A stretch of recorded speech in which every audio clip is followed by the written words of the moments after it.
I am in Dubai, which, by the way, is an amazing experience, to attend the Middle Eastern Film and Comic Convention as a guest to represent my various projects that I'm working on.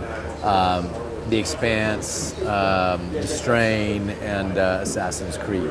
So I'm here to have some fun and meet the fans. Yeah, I briefly went into Old Dubai. We did a very cool little photo shoot because I don't know if you know, I play Altair in Assassin's Creed, and I went into some old part of Dubai, and I have an outfit for the character, and we put it on. We did some photos there. It was really, really cool. Very moody, very like ancient 12th century Middle Eastern kind of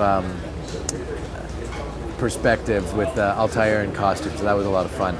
And I've also went to some really nice restaurants, local restaurants here that were a lot of fun. I went to one of the best restaurants in town, and I'd have to ask Greg what the name of it was, but it was absolutely phenomenal. You guys have good food here.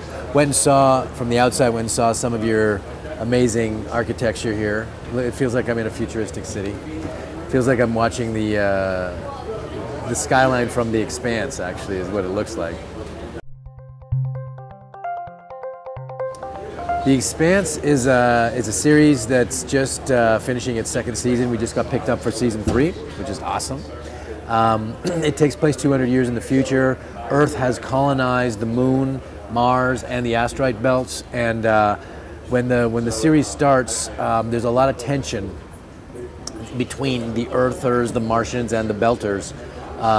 There's a lot of friction. As colonies are wont to do, they're very resentful of their home planet where they came from, and they want their independence.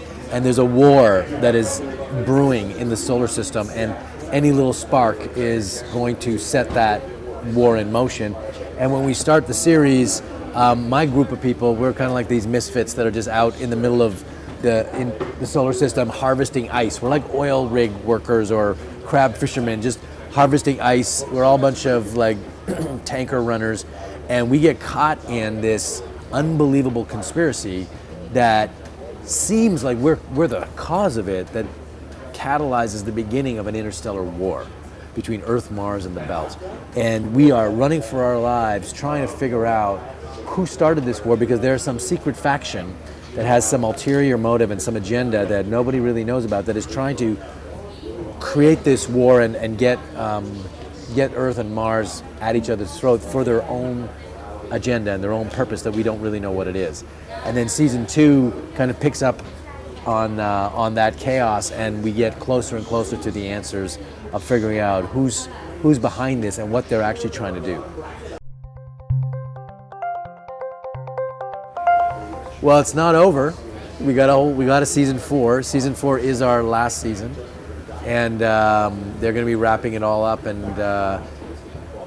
as a result, season 4 is very different from the rest of the series. The stakes have been bumped up.